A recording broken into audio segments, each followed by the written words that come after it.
One of the first things you'll need to learn as a Class 1 authorized team member is the term Class 1. This is actually an electrical classification found in NFPA 70, the National Electrical Code. Areas that contain ignitable gases and dusts or other ignitable fibers fall into this category. In Clover, this includes all areas where flammable solvents are used, such as dip rooms, mix rooms, tank farms, and solvent recovery units. All of these Class 1 areas will be marked with signage that you are about to enter them, and entry is only allowed for personnel trained as a Class 1 authorized team member. I'm sure you're wondering what your role is in Class 1 environments.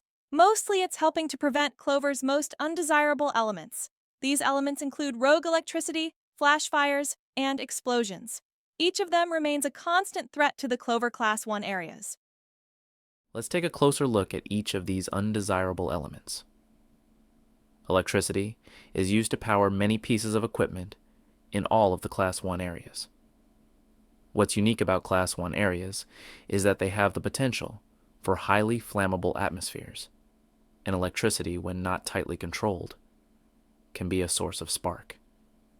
Escaping electricity is a problem in Class 1 areas, and to prevent this from happening, there are several approaches to safely using electricity in a Class 1 area.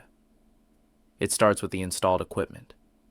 All equipment found in the Class 1 areas are rated either explosion-proof or considered intrinsically safe. This rating extends to portable electronic equipment as well. You do your part by never taking an unclassified piece of electronic equipment into any Class 1 area. Even when the equipment is designed properly, electricity still can go rogue, such as static electricity. You have likely experienced static electricity at some point in your life, when a friend shocks you after rubbing their feet on the carpet. Static electricity can also build up in the Class 1 areas. One big source of static electricity is during the flow of flammable liquids through pipes. To combat this, Clover uses bonding and grounding. Bonding is accomplished through all Class 1 areas by connecting all metal items together through direct contact or conductive wiring. Grounding is accomplished by providing the static electricity a direct path safely away from the Class 1 area to ground. All Class 1 areas have several metal grounding rods driven into the earth underneath the areas. With bonding and grounding working correctly, and you doing your part, electricity can be kept fully controlled or dissipated safely to the ground to make sure that it doesn't go rogue. Another threat to the Class 1 area are flash fires. Flash fires are a sudden and intense fires caused by an ignition of air and solvent vapors present in the air of our Class 1 areas. Sometimes all it takes is one small spark to ignite a flash fire. The highest level for a flash fire risk exists the closer you get to the dip tanks. To protect you from flash fires, all Class 1 authorized team members are issued flame-resistant clothing, also called FR clothing.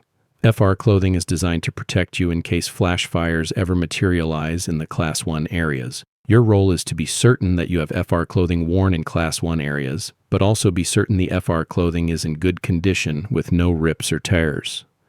It's also important to wear the FR clothing correctly. Shirts tucked in, sleeves not rolled up, zippers zipped, and buttons buttoned.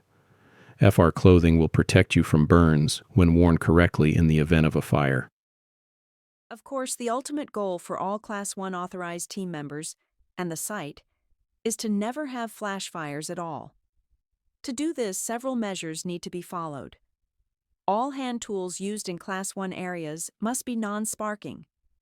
These specialty tools reduce the risk of a spark being created if the tool strikes against a metal object.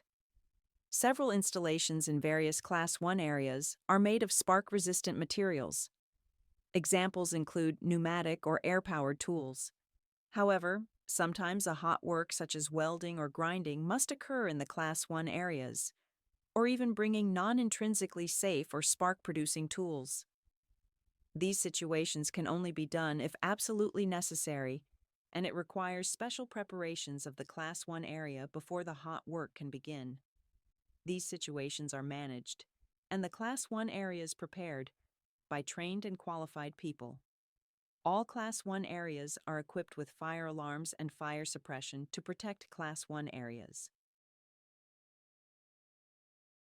Finally, let's take a look at the last undesirable element in the Class 1 areas: explosions.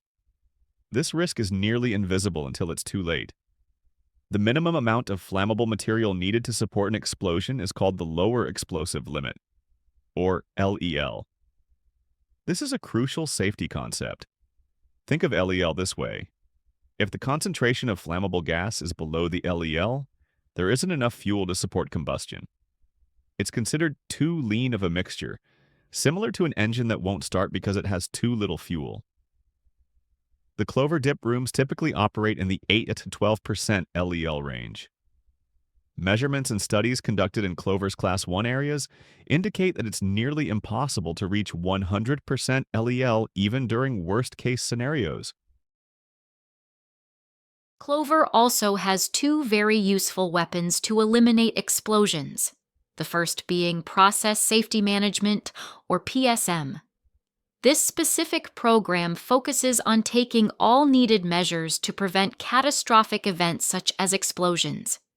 All Class 1 areas in Clover are covered by the PSM standard, and all Class 1 authorized team members will receive additional training on PSM in another training course. The other useful weapon to eliminate explosions is the SRU, or Solvent Recovery Unit. The SRU works to continuously remove solvent-laden air from the dip rooms where it's filtered, and the solvent is collected to be reused in the glove-making process. This process of constantly outflow of solvent-laden air, combined with the fresh air being pumped into the dip rooms, functions to keep LEL at an acceptable level. In addition to constantly controlling the undesirables, rogue electricity, flash fires, and explosions, Class 1 authorized team members need to remember several other important items. Food or drink are never allowed in any Class 1 area.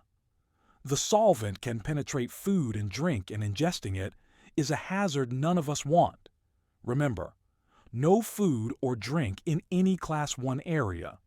The Class 1 areas are intentionally maintained at an elevated temperature and humidity to make gloves at Clover. You need to be aware of the heat stress warning signs. Stick to established break schedules and stay well hydrated. The final thing to remember is to always follow equipment inspections by ensuring the equipment is working properly and undamaged. You will ensure the safety of yourself and your coworkers. Any abnormal condition needs to be reported and responded to immediately. As a Class 1 authorized team member, you're never alone. Several other team members are here to watch your back. All Class 1 areas have team leads and supervisors assigned to them. These coworkers visit and work in the Class 1 area routinely throughout the shift. Another team member supporting you is the Maintenance and Engineering Department. A few examples of their support include designing systems to meet our code, performing preventative maintenance, and monitoring the process for signs of trouble. And finally, the Clover Environment, Health, and Safety Department is always available to support you and the site. The Class 1 areas may seem intimidating with many potential hazards, but remember, with everyone doing their job and the site support functions helping out, these hazards can be controlled to provide a safe work environment, even in the Class 1 areas.